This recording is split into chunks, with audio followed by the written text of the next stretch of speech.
Happy Friday and happy Fridays with Fidelman. I'm Cheryl Fidelman, the Conscious Codependence Coach and the founder of the Conscious Codependence Academy, which is launching in just a few months. Very exciting news coming up. And today's topic on Fridays with Fidelman is codependence and the imposter syndrome. And when I say imposter syndrome, I don't mean sociopathy or anything that can be diagnosable. The imposter syndrome when it comes to the way we interface with people with our traumatic identity. So I'll talk more about that in this video. Please like or subscribe to my channel and keep the comments coming, and here we go. So for those of you who come to the free monthly Conscious Codependence classes, the next class will be next week and it will be on this topic, the imposter syndrome, when it comes to codependence and when it comes to our traumatic identity. And as I've said many times throughout my work and in these videos, what I refer to as the traumatic identity is the loudest voice of our youngest unhealed trauma. So it's that voice inside of us that's telling us to defend ourselves, to protect ourselves. It also can be mixed in there with your inner punisher, that voice that is degrading you or telling you that you're less than or punishing you in some way. That voice that gives you a negative self-image or a diminished self-image or even a overcompensating self-image, right? So when our traumatic identity is triggered or our inner punisher is at play, then we could be with people, we could feel less than them, or we can feel more or better or greater than them. And so that's any moment when we're living in comparison in order to find our place in the tribe, in order to find how and why and where we can belong. And so our inner punisher, our traumatic identity, our superego, these are all things that are having us live in comparison to other people. Another way of saying that is live in separation to other people. And the antithesis of that is living in alignment, in harmony, and in true connection with people. And where there is no measure of greater or better than, that there is simply depth, connection, love, and harmony. I'll link down below my video that I had put out where I went way more in depth into my ideas about the inner punisher and the traumatic identity. And also in the Facebook group, you can see some of our free classes that were on those topics. In particular, if you kind of want to follow this, follow the line of my ideas and my work. So when it comes to what I'm calling the imposter syndrome, is that when our traumatic identity is engaged and we're with people,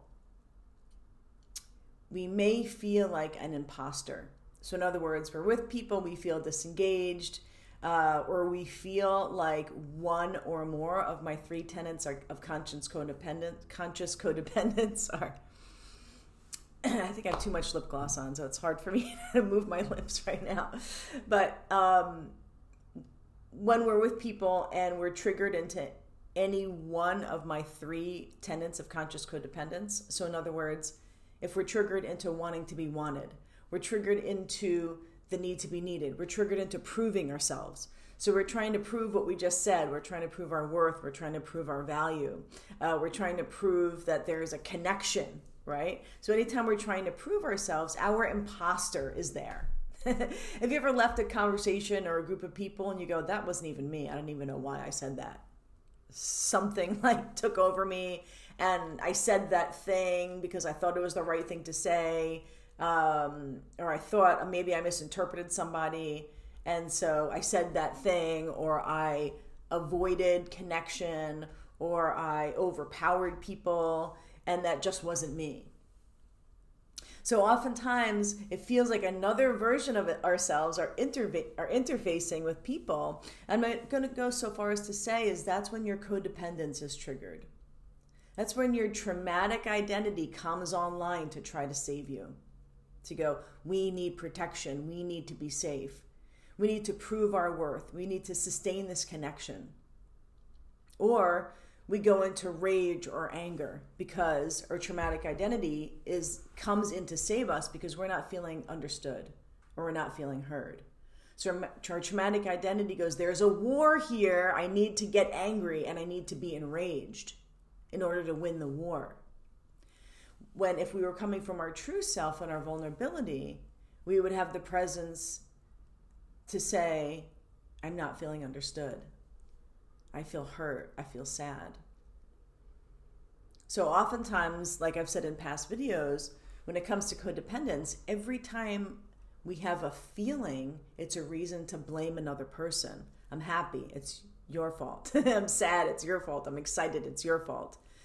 I'm angry. It's your fault. I'm disappointed. It's your fault. So we go outside of ourselves when we have a feeling to say, it's your fault. It's because of you that I'm feeling this feeling. That's our imposter that is blaming other people, because our imposter can't feel our experience and can't notice our experience. Our imposter is what comes into play when we get disconnected or disassociated from ourselves. So whether it's a smile and a nodding, or it's an anger, it's approving, or it's a separating or thinking we're less than or thinking we're more than, these are all ways of us disassociating from our experience, and our imposter comes into play to the role of us in that moment. Another example is, do you ever feel like you're one person with your family and you're one person with your partner or your spouse or your husband or your wife or you're another person at work? And while that makes sense, because there's different ways that we survive different circumstances, there's different sides of us that are appropriate to reveal and show with different tribes of people. But another level of it is there's different ways that we protect ourselves with different people. And when our protection comes on board, there's our imposter. Especially in the relationships where we say, I don't like who I am with that person, or I don't like who I am in that situation. I'm going to go so far as to say it's actually because it's not you that shows up with that person. It's your imposter. And it doesn't necessarily have to always be a part of you that you don't like, but sometimes we notice there's just an automatic way of being. Like, oh, I just was automatically that way. I didn't really have a choice in the moment. Or there's certain ways around with people in your life where you assume a particular identity, and then you, after you're with those people, you go, oh my gosh, something takes over me every time I'm with those people, like a different identity of myself. Sometimes it's family, and it's the identity that you developed with that family over the years, that when you're with that family, you just turn into that identity that you were trained to be with those people. And potentially they're also kicking into their identity that they've been trained to be with you as well. I would go so far as to say that any moment that we're not connected to our emotions and our sensations and our vulnerability is a moment where our imposter is taking over, where we've disassociated from ourselves, where we're disassociating from the truth of the visceral current moment experience for ourselves. And maybe you can identify that imposter for yourself. Do you become the fixer? Do you become the joker? Do you become the supporter? Do you become the controller? Do you become the wallflower? Or I could go on. And perhaps there could be one or more of those, or some that I didn't even list, that are sort of interchangeable for you with different people and in different relationships. This is where I want to bring in my TSE practice, and I'm going to talk more about that in the coming weeks. I just want to drop a little bit of it here. I know I work with my groups and my private clients on this. I'm not sure if I've said this yet in any of my videos, but my TSE practice is thought, sensation, emotion. Thought, sensation, emotion. So in any given moment, if you can sit within yourself, and you can even be in front of people and just be doing this with yourself in relationship with yourself, because your relationship with yourself is the number one most important relationship. And when we are in our imposter identity, we are not in relationship with ourselves. We are completely disassociated from ourselves. And I would also go so far as to say that in imposter moments, interchangeable with codependent moments. Those are all our imposter, and those are all moments where we are disassociated from ourselves. So thought, sensation, emotion. If at any given point you can pause and say, okay, what is a thought I'm having right now? What is a sensation? So that would be any one of your five senses. What are you hearing, seeing, tasting, smelling? Hearing, seeing, tasting, smelling, touching. Or what's touching you, your clothes, your jewelry, your shoes, your socks. Can you feel the floor under your feet? And then what would be an emotion? Sad, angry, happy, confused, frustrated.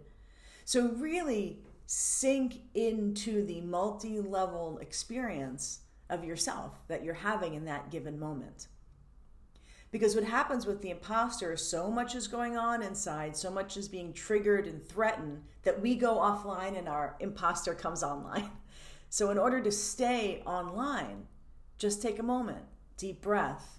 What is a thought I'm having? What's a sensation I'm having? What's an emotion I'm having? And so your vulnerability begins with you. Your vulnerability begins with admitting to yourself, what am I feeling right now? What am I sensing right now? What is my thought right now? Get reassociated with yourself, and you may share.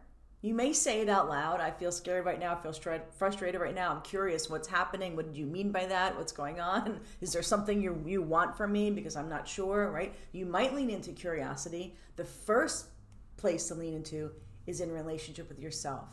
Thought, sensation, emotion. The second step would be curiosity. That's where our purity, our innocence, our vulnerability, our getting back into connection with others is with curiosity. So connection with self, TSE, connection with others, curiosity. And then the imposter is at bay. All right, thanks so much for listening to my thoughts, theories, and rants. Your February free monthly conscious codependence class next week will be on this very topic. The email on that will go out soon. Happy Friday, happy healing, and life is now.